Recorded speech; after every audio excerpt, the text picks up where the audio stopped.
Hi there guys, and welcome to the final video on the Frank Barracks tutorial here at Abe Jin's SketchUp workshop.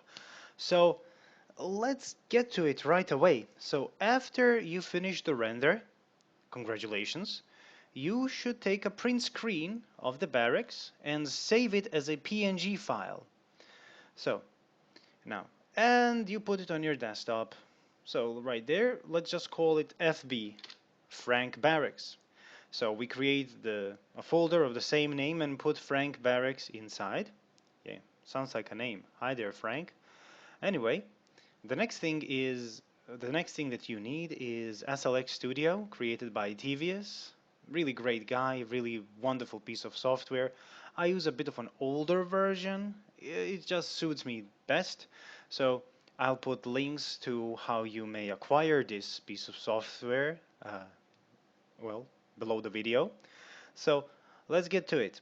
So this software can do so much, but we're just practicing how to make one single building, so we're going to skip all of that and find FB. When you, so file, or let's redo it, file, browse folder, FB, okay.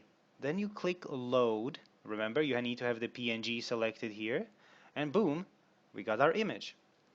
Now, there are some things that we first need to do, and the first things first is setting up the anchor point and matching the building up to the selection box.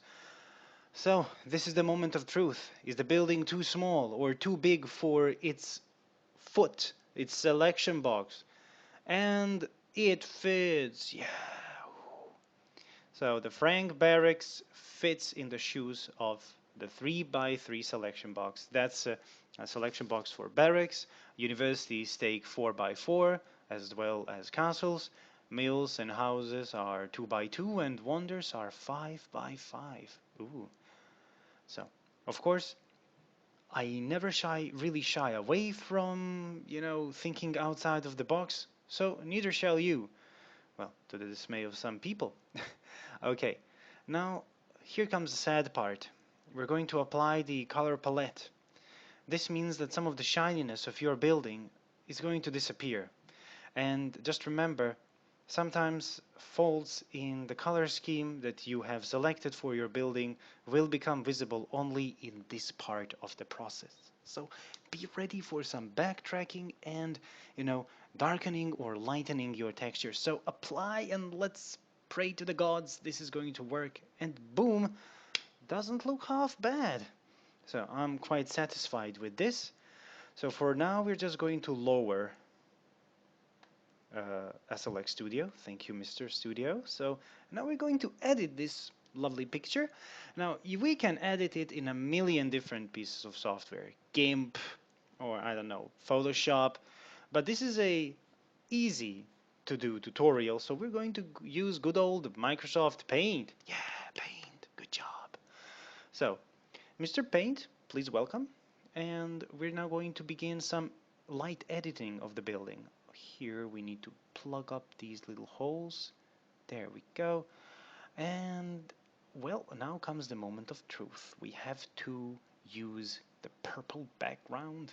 So how to add it? The purple background has a RGB value of 255025, making it a solid purple.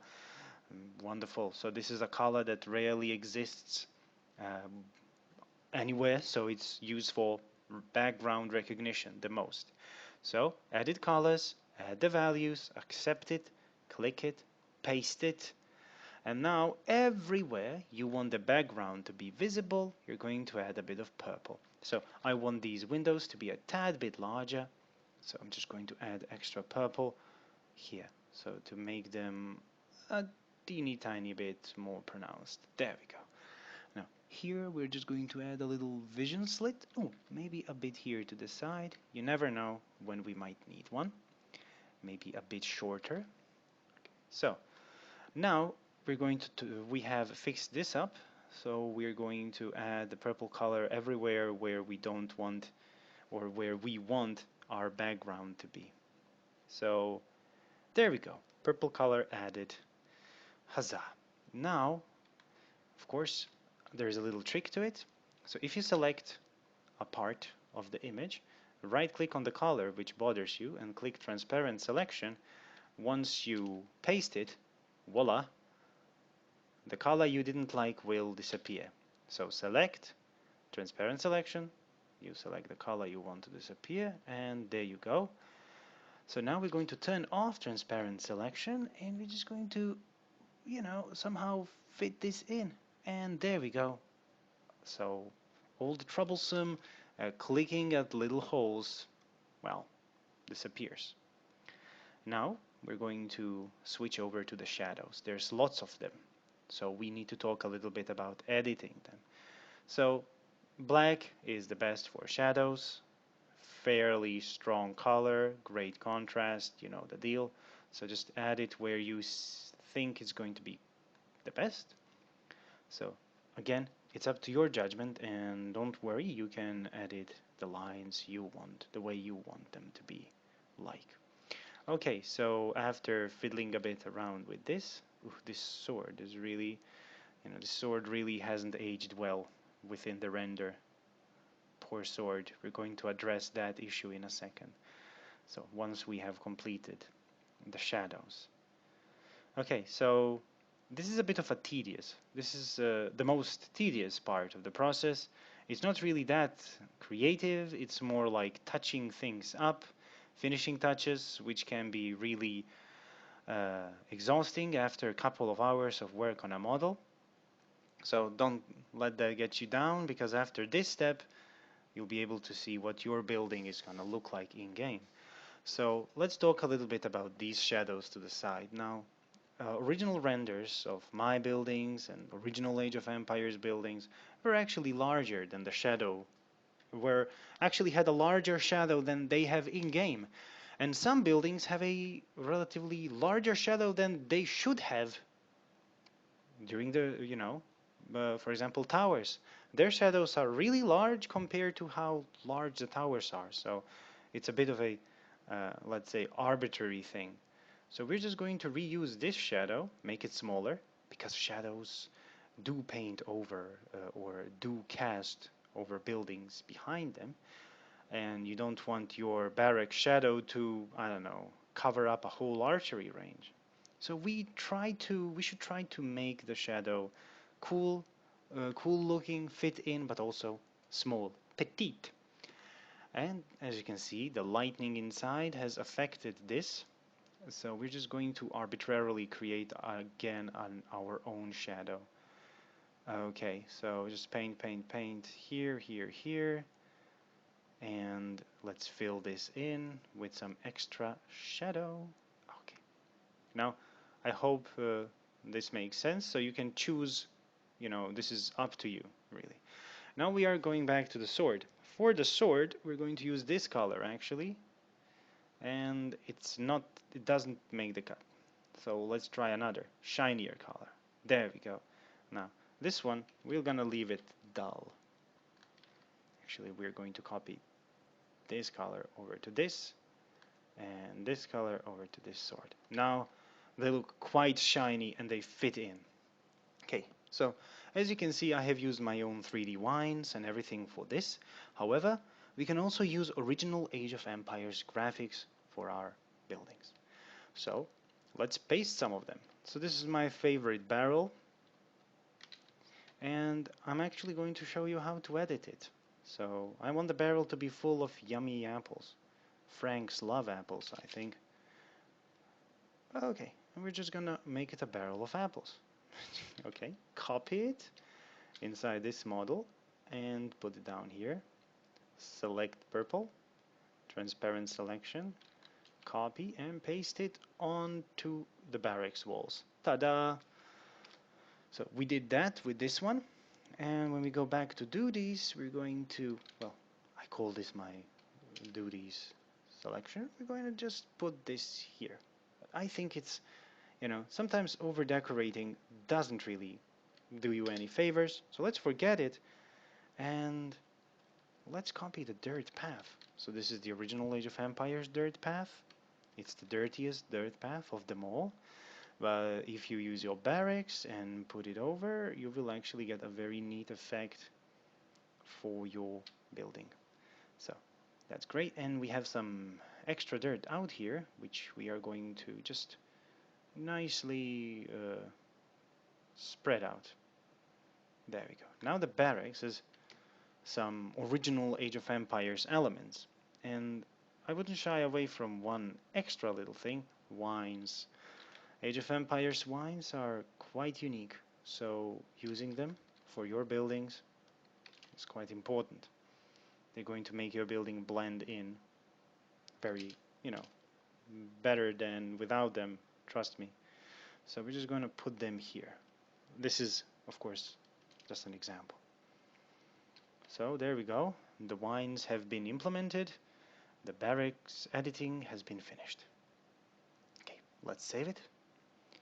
And now let's go back to SLX Studio, click on the building, bring back the original selection box to where we want it to be, go to Tools, Generate Data Graphics. So Tools, Generate Data Graphics. Now we here in color set, we will set purple because our player color of choice was purple. Remember, it stands out really well. It is well recognized by the software. So go for purple. Okay. So and then we have auto crop. So there's going to be 0 pixels around the building. And apply to selected. Ta-da. Now just save the SLX file within the folder and behold this image. This image is actually a cool little image which shows you where the player color will be, where the shadows will be if you have any, which we don't, and where the building is and where the background will appear. So just as we expected, everything perfect. Now we go to SLP, batch convert, 8-bit standard, the folder where the SLX file is, and OK. Include the subfolders. Boom, it's done. So now we're going to, I usually use this one, SLP Viewer, which comes with SLP Studio, but SLX Studio, but I'm going to use the SLP editor for this particular video. So it comes as part of the Turtle Pack. This is where I double check the quality, the look, and if it's gonna work. So let's see, FB, SLP, and boom, there's our barracks. So this is the anchor point, as you know, and let's switch through the player colors. Blue, yellow is really cute. Oh, nice, great. And here's our purple, as advertised, and gray. Well, doesn't look half bad in gray as well. So that's it. The building is complete. So now the basically the SLP file which you created can be used within your mods. It can be used well within Age of Empires 2 HD edition, right? So that's available on Steam, and of course you can use it for your original Age of Empires games, but I'm not really too great at those. So thank you very much for watching. I really hope that this tutorial was informative. I hope that you'll be able to follow it and create your own buildings. And I would like you to hit the comment box, hit the comment section below, ask any questions you have, share your creations, share your worries and troubles, and suggestions for future videos. Thank you very much. Have a nice day and hope to see you on the battlefield soon. Bye. Take care.